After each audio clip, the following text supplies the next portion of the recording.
Good afternoon, evening, morning, wherever you are.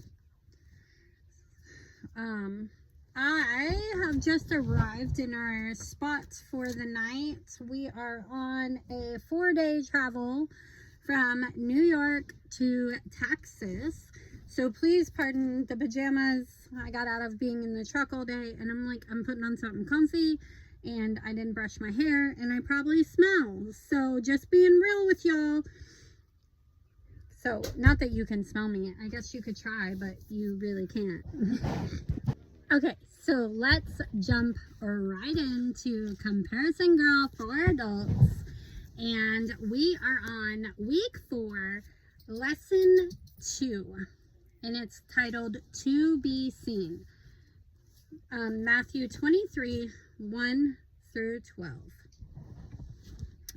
Once when our family was climbing Sleeping Bear Dunes here in Michigan, I looked at a woman up ahead and thought, I wonder if that's the way I look from behind. The woman was about my size, so I decided to ask for my 5-year-old daughter's opinion. Softly I said, Linz, is that lady skinnier or fatter than Mommy?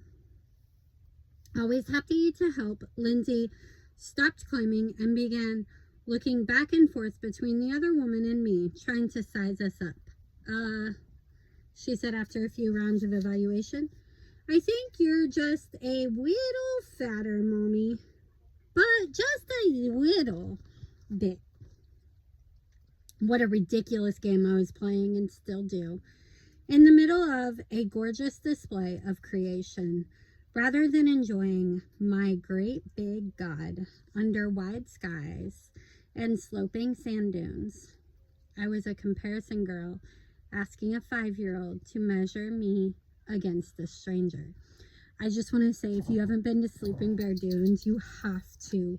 We had such an amazing time going to Sleeping Bear Dunes. Totally should do it.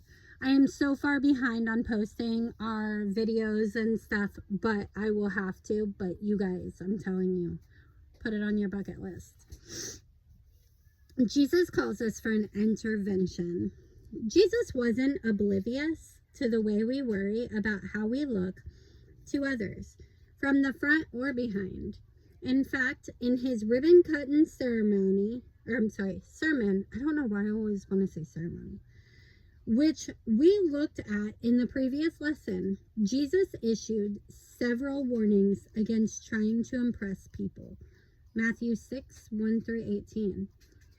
As he preached, Jesus didn't call out the habits of the religious leaders, but the showy examples he chose, like blowing a trumpet before giving to the needy, or praying loudly on the street corner, pointed a finger straight at them.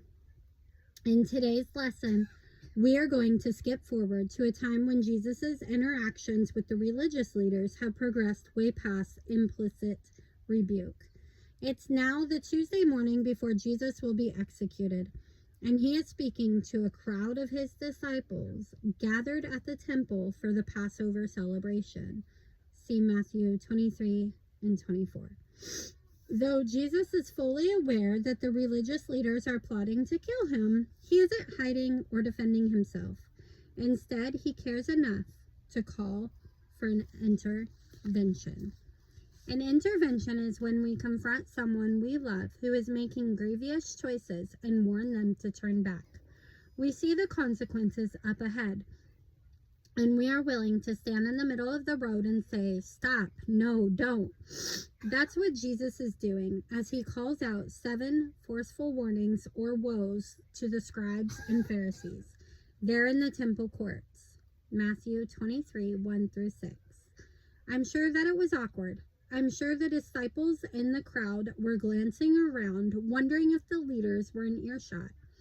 And that provoked Jesus' loud rebukes. It was the nasty habit the scribes and the Pharisees had of trying to impress people and draw attention to themselves. Jesus said, they do all their deeds to be seen by others. Matthew 23, 5. This rebuke is a bit awkward for us too, because there are also women among us who are desperate to be seen.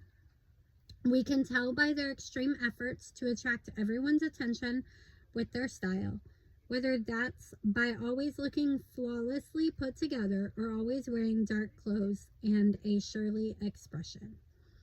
But is an intervention really necessary, Jesus? We ask. We certainly don't want anyone to call an intervention with that anxious woman staring back from the bathroom mirror. As we listen to some of the harshest warnings from Jesus' Tuesday morning address, let me encourage you not to make the mistake of saying, "Oh, this problem isn't that bad." Obviously, Jesus thought it was, nor should we assume that the warnings don't apply to us, since that's obviously what the scribes and Pharisees thought.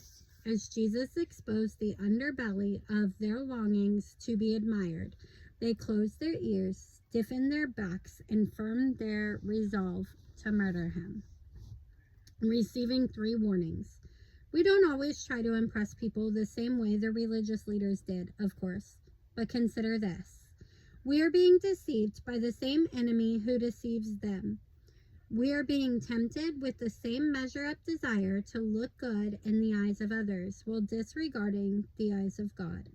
As those who love Jesus and want to follow him, let's learn from the mistakes these religious leaders made and do exactly what they wouldn't.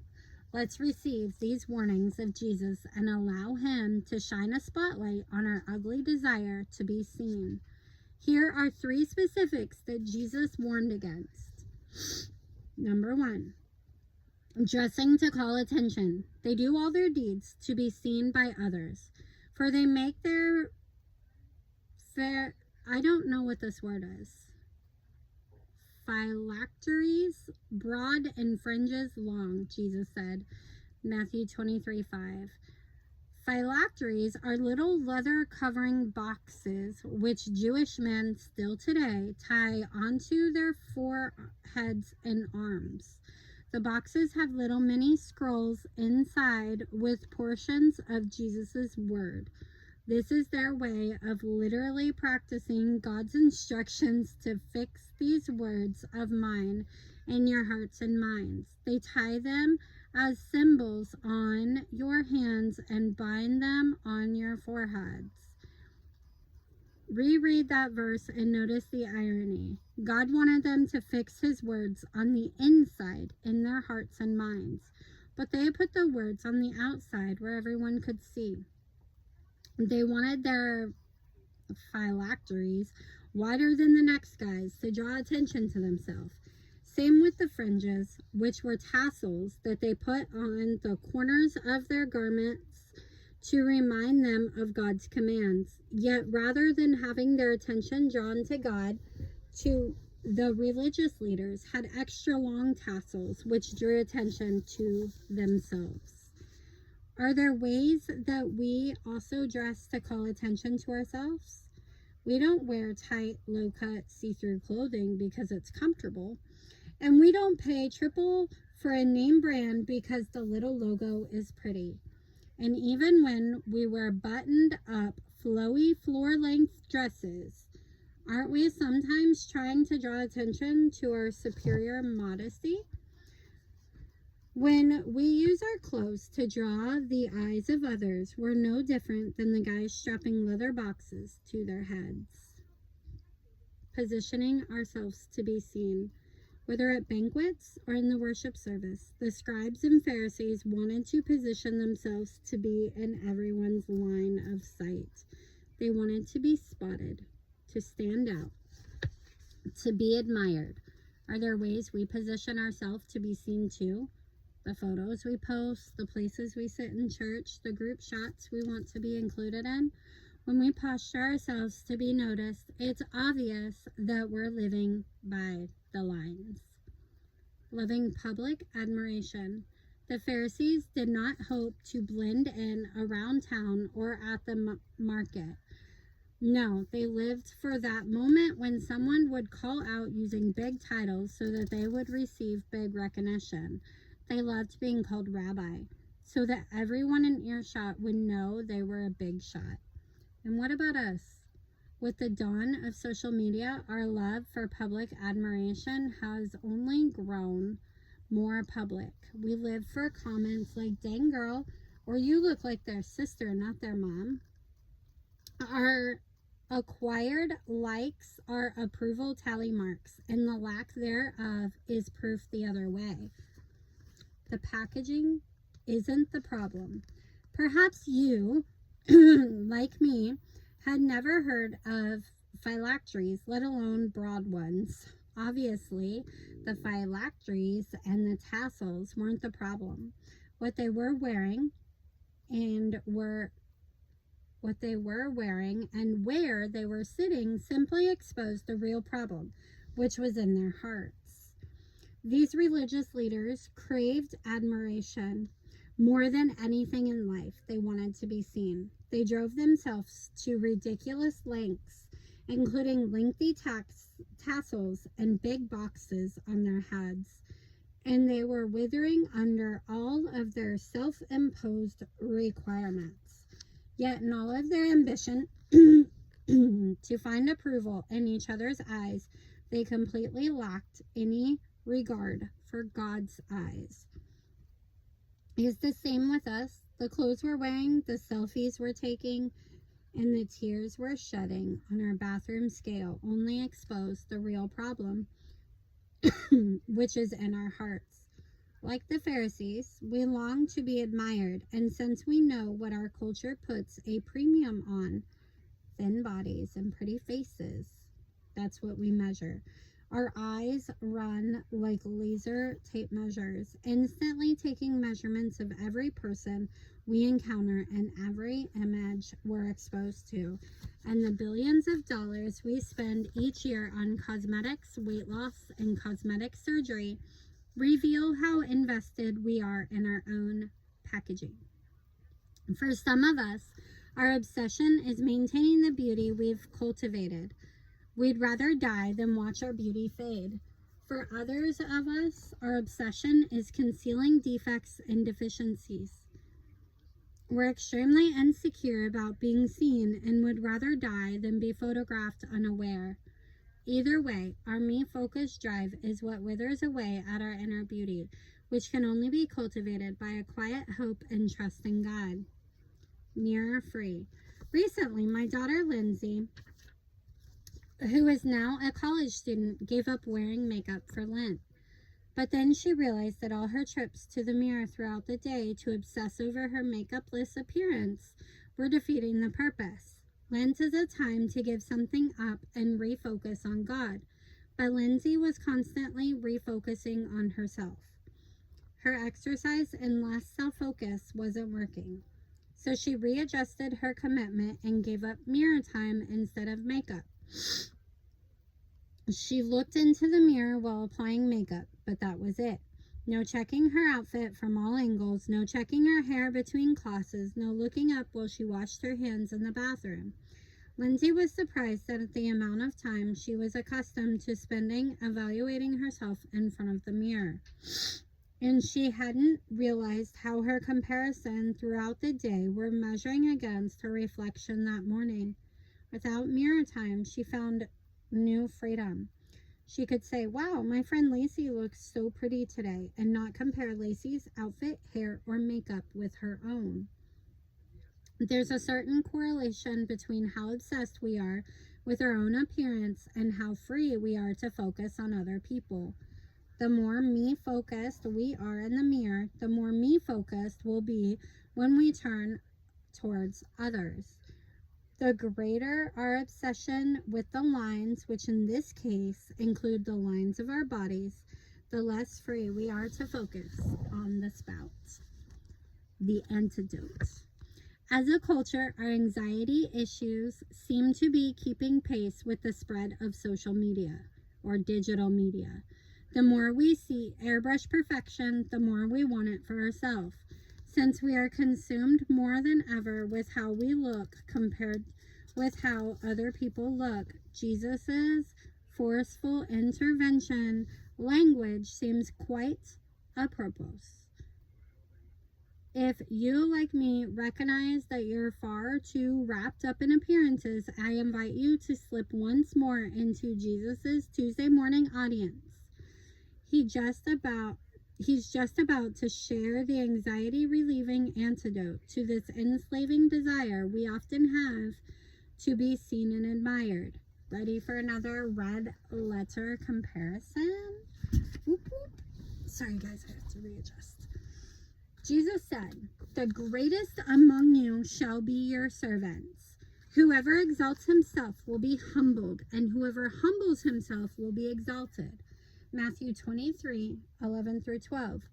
Don't miss this, friends. In response to some people who are obsessed with their measure-up appearance, Jesus offers this as an antidote: self-forgetful serving. Red letter comparison. Whoever exalts herself will be humbled, and whoever humbles herself will be exalted. In your mind's eye, gather all the Christian women you know into Jesus's crowd. All the women who is intimidatingly beautiful. Add the one who needs a little fashion advice. Add me in too as one who's fairly average. Now look around and listen as Jesus tells all of us that our greatness isn't based on what we look like. This means that the most athletic and bronzed among us aren't necessarily the greatest, nor are the ones with the prettiest faces, firmest thighs, and classiest wardrobes. And in fact, those of us who are trying to exalt ourselves with our outstanding attractiveness are not actually achieving greatness, not in Jesus' kingdom. Instead, the great ones among us are those who serve. The exalted ones in our group are the ones who humble themselves and focus on others instead of obsessing about themselves. Knowing this, dear friends, is the antidote to comparison's poison. It's the way to healing and freedom. Some of us have been exalting ourselves with regimented eating plans. Others of us have been exhausting our resources to acquire the right clothes and makeup. Many of us have abused our bodies with excessive exercise or eating disorders. We have cried and hated and self-loathed and withdrawn, all because of our obsession to measure up. But Jesus wants us to enjoy our bodies and love our unique physical design. We are supposed to be different shapes, sizes, and colors. He calls us to unity, not in uniformity. Remember, bondage and distance form when we compare up in insecurity or compare down in superiority. Unity and connection form when we humbly lay aside our measure-up perfectionism. Friend, if you are ready to be free of the withering effects of me focus, then glance around the crowd once more. But rather than comparing how you look with others, ask, how can I serve someone here? Servants aren't trying to be seen. They aren't afraid of being seen either. They're too busy looking for ways to invest in others to worry about how and whether others are looking at them. Serving doesn't change what we look like, but it does change how we look at each other and ourselves. Summer's explant. Summer recently had surgery to remove her breast implants. She did so partly because of the way the implants were negatively affecting her health, but also because of what is happening in her heart. It was 5 years ago, after a time of postpartum depression and spiritual drift, that Summer elected to have the implant surgery. Though she loved her new baby, Summer loathed the effects of childbearing on her body. And though she never would have admitted it, the breast augmentation that Summer's solution to a lifetime of comparing and trying to measure up. Summer didn't like the way she looked, and this was something she could do about it. Summer now sees that the implant surgery was saying something about her heart, yet so does the explant surgery.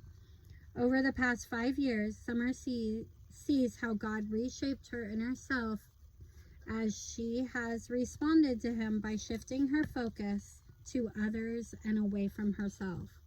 She left a career she loved to fully invest to invest full time in her marriage and parenting. And she spends her me time reading Bible studies and sharing what God has taught her about humility, serving, and love. As Summer invests in other people, her drive to please the Lord is melting her drive to be eye-pleasing. She's finding freedom from her appearance bondage. When Summer had the explant surgery, it was like leaving the chains of her measure-up body image bondage on the operating table. She felt a freedom to return to her natural, God-given shape. Friend, is Jesus calling for an intervention? Is he asking you to lay down your consuming desire to be seen as perfectly beautiful, or to relax your expectations for how you look? If you are burdened with me-focused concern over your appearance, here's the antidote. Become like Jesus, who focuses on others, not himself, saying, I am among you as the one who serves. Luke 22:27. Journal time. Have you experienced any bondage, eating disorder, exercise obsession, anxiety from comparison? Have you ever distanced yourself from someone because of what they look like compared with you? Read Genesis 11:1-9. How does this story parallel with Matthew 23:5 and 12? Do you see a correlation between how obsessed you are with your appearance and how free you are to focus on others? Read Philippians 2:3-4. How could self-forgetting serving provide an antidote for measure-up worry or pride related to how you look? Read Matthew 6:1-6 and 16-18. And list the ways that the Pharisees tried to be seen. What do these verses say about rewards for things that are seen by others versus things that are unseen? What is God showing you about striving for physical beauty? Scroll through your Instagram or Facebook app, or you can file through your memory until you come across a woman you would ordinarily be tempted to measure up against yourself. Say aloud, the great ones are the servants. Instead of comparing your size, shape, skin, or hair with this woman, ask, how can I serve her today? Ask God to show you a way to serve, encourage, or lift her up, either online or in person. All right, meditate on Luke 22:27. I am among you as the one who serves. As a servant, I'm not trying to be seen, nor am I afraid of being seen.